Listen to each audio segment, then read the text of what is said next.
All right, here's an interesting one. This is a report that came out in the Wall Street Journal today saying that there's going to be a CPI, right, Consumer Price Index report, and wondering if it's going to show that inflation is continuing to decrease or stabilize.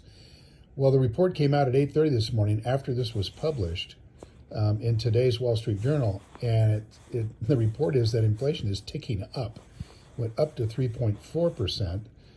Which indicates it may not be stabilizing after all, and that we may be in for a much more bumpy ride in the inflation guessing game than a lot of people thought. Right now, the potential for there to be a number of reductions in interest rates over the next year is like the market's basically pricing in that there's going to be several, and if inflation is ticking up at the 3.4% range, this is pretty far above the Fed's target, which would indicate to me that there won't be any changes in interest rates. In fact, there's even the potential that interest rates could rise a tad.